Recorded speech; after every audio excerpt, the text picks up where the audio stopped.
প্রতি মিনিটে 105 জন মানুষ মারা যায়, এটা কিন্তু যুদ্ধ বিগ্রহ ছাড়া নর্মাল ডেথ। হ্যাঁ, স্বাভাবিক মৃত্যু 105 জন প্রতি মিনিটে মারা যাচ্ছে। প্রতি মিনিটে 105 জন মানুষ মারা যাচ্ছে। আপনি যদি 8 ঘন্টা ঘুমিয়ে থাকেন, ক্যালকুলেট করলে 50,000 প্লাস লোক চলে গেছে পৃথিবী।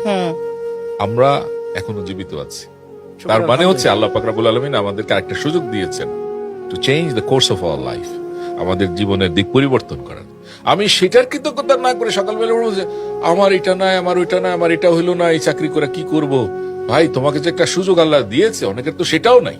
তো যেটা আছে সেটাকেই যদি আপনি ধরে আঁকড়ে আল্লাহর উপরে 100% তোয়াক্কাল করে যদি আপনি করেন, দেখেন কোরআনের 90 জায়গায় আল্লাহ বলছে যে রিজিকের ব্যবস্থাটা আমি করি, টেনশন করো না। কিন্তু আমরা না শয়তানের আশপাশে পড়ে, আমাদের শয়তান এসে কানের মধ্যে বলে, হাই হাই কেমনে খাবি, কেমনে চলবি, কেমনে করবি। আমাকে যদি এখন ইনস্টিটিউশনে জিজ্ঞেস করেন যে আসলে আপনি কি করেন, ফ্র্যাঙ্কলি স্পিকিং, আপনি যদি আমার বলেন যে আপনার কি, মানে আমার কিন্তু কোনো মাস শেষ হলে কি আমার বেতন দিবে এমন কোন ইনস্টিটিউট নাই। আমি teacher at university as long as I teach. I'm a trainer as long as I train. I'm a consultant as long as I consult. I'm a coach as long as I coach. এগুলা যদি না থাকে, I stand nowhere. আমি মোটেও bother করি।